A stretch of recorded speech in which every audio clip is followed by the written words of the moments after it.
Halo semua, welcome back lagi di channel gue, pastinya di channel The Felix TM. Oke, jadi untuk di video kita kali ini gue bakal membahas suatu hal yang cukup menarik banget buat kalian. Jadi kita bakal langsung saja, tapi sebelum itu jangan lupa tekan tombol like dan subscribe-nya biar gue sering-sering upload dan hati gue pastinya semakin tenang. Oke guys, kali ini kita bakal kembali lagi untuk membahas game Rise of Eros lagi. Dan hari ini gua akan membahas tentang banner kita yang terbaru. Jadi apakah banner baru kita worth it atau tidak untuk di summon? Jadi kita akan langsung saja bahas untuk kedua persona kita yang terbaru ini. Jadi langsung saja. Untuk yang pertama, di sini kita memiliki dua persona baru, yaitu Misaki Signless First Snow dan Blood Moon Berserker Rofi yang kalian bisa summon untuk sekarang. Lalu, apakah banner kali ini sebenarnya worth it atau tidak? Jadi jujur saja dari segi kemampuan kedua persona kita ini sebenarnya masuk ke kategori persona kelas menengah dan terkesan persona daur ulang dari persona lama kita. Pertama, yang paling terlihat sebagai persona daur ulang, dia adalah Rofi Blood Moon Berserker. Karena dia merupakan persona daur ulang dari persona lama kita, yaitu Miriam Emerald Elegance, atau versi lebih simpelnya yaitu Miriam Summer. Secara gameplay, skill dia hampir mirip karena bisa melakukan skill follow up damage. Namun perbedaannya adalah dari segi kemampuan Rofi, di mana dia merupakan versi upgrade sebenarnya. Namun minusnya, kalau Miriam Summer bisa follow up damage dengan hanya memberikan buff kepada allies dan tinggal menunggu allies yang mendapatkan buff untuk menyerang. Sementara Rofi Blood Moon Berserker memerlukan 3 stack Flaming Growth terlebih dahulu, baru dia mau menggunakan skill follow up damage-nya. Walau memang ada bonus piercing rate saat stack 3, tetapi itu hanya sebesar 35% saja. Jadi peluang menghasilkan true damage sangatlah kecil. Dan yang parahnya di sini, efek piercing rate hanya bisa digunakan saat stack Flaming Growth itu ada 3. Dan stack ini juga bisa berkurang, jadi sangat-sangat tidak ramah untuk di gameplay zaman sekarang. Untuk Rofi Blood Moon Berserker, jika kalian bawa di Colosseum benar-benar sangat kurang karena meta juga membuat dia agak kewalahan saat melawan damage dealer dengan kemampuannya lebih efisien, lebih cepat, dan juga advance di battle arena. Kalau untuk PvE, persona ini bisa dibilang masih cukup berguna, walau tidak sepowerful persona top DPS kita di zaman sekarang. Tetapi kalau misalnya tim yang kalian gunakan cukup optimal, kemungkinan dia ini masih bisa berguna untuk di boss battle atau Phoenix Special Research Project, tapi tidak yakin bisa bersaing bagus dengan persona top tier untuk di PvE zaman sekarang seperti Dead Blossom Lin atau Phoenix Fast Firmament.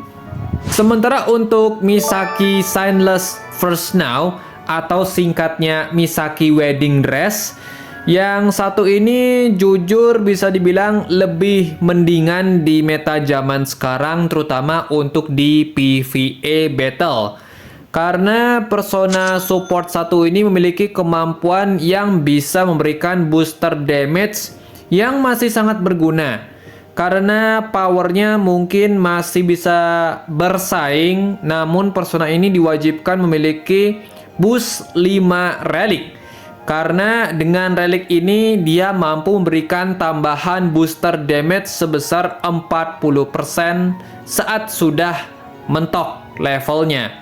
Maka untuk persona ini akan lebih berguna pastinya jika relik dia sudah boost 5. Karena itu sudah membuat gameplaynya dia cukup powerful. Kemudian dia juga memiliki efek debuff bernama Countermark yang kalian bisa manfaatkan. Namun untuk memahami konsep debuff satu ini, kalian wajib tahu apa elemen yang kuat untuk menghadapi musuh kalian. Dan untuk memahami konsep ini, silakan cek aja di video yang sudah gue pin di atas. Atau ya kalian bisa lihat thumbnail videonya seperti ini. Jadi kalian bisa cek di sini untuk pembahasan dari efek yang namanya Countermark. Lalu untuk power, kenapa gue bilang dia ini persona yang lebih mendingan untuk di banner kita kali ini? Karena dia di bintang 4 sudah cukup banget untuk gameplaynya, tapi kalian perlu effort besar dari reliknya saja. Karena Misaki ini bisa dibilang sebenarnya persona yang cukup murah untuk di build bintangnya. Karena dia memiliki SR varian, jadi kalian bisa cicil dengan mudah menggunakan Misaki Encryption yang kalian bisa kumpulkan sedikit demi sedikit. Akan tetapi jujur saja ya, dari segi skill memang untuk Misaki terbaru ini ya cukup potensial, tapi sayangnya karena powernya dia ini sangat banyak syaratnya. Dan juga efek pasifnya itu terkadang menguntungkan dan juga bisa merugikan sedikit demi sedikit. Jadi bisa gue bilang sih memang persona ini terkadang bisa sangat bagus gameplaynya, tapi terkadang juga terasa kurang banget gameplaynya kalau memang kalian tidak mengerti sistem gameplaynya dia ini. Karena ya tadi gue udah bilang ya, ini persona banyak syaratnya, jadi agak berat juga pastinya. Karena gameplay zaman sekarang itu menuntut persona lebih efisien dalam penggunaan skill. Jadi itulah kenapa ini persona memang agak cukup kurang pastinya, walaupun masih ada potensial gameplaynya. Jadi kesimpulan yang bisa gue berikan bahwa persona kali ini sebenarnya tidak terlalu worth it untuk kalian kejar. Kecuali mungkin jika ingin ambil untuk koleksi mungkin masih bisa diperbolehkan. Untuk masalah ini sebenarnya ada banyak alasan yang pastinya bisa gue berikan kepada kalian. Jadi mengapa persona kita kali ini cocok untuk di skip ya? Karena mereka itu jujur dari segi skill memang dari tadi gue udah bilang ya, kebanyakan syaratnya. Dan tidak efisien juga dari segi gameplay, apalagi skillnya memang agak berat untuk di meta zaman sekarang yang menuntut efisiensi dan kecepatan yang pastinya benar-benar tidak cocok dengan gameplay mereka. Kemudian dari segi power juga tidak stabil ya untuk keduanya. Jadi itulah kenapa ini persona memang agak berat juga gameplaynya. Apalagi sekarang karena sudah masuki bulan-bulan krusial banget ya. Lalu mengapa demikian? Jadi simple saja, karena di bulan Agustus kalian akan mendapatkan summer event yang kemungkinan besar akan menjadi event summer untuk Amanomiyahi dan juga Phoenix yang memang belum mendapatkan varian summernya. Kemudian yang kalian paling tunggu-tunggu juga pastinya yaitu anniversary nanti di bulan September untuk ulang tahun yang keempat. Nah, ini alasan terbesar juga pastinya untuk gua merekomendasikan kalian untuk skip banner kali ini.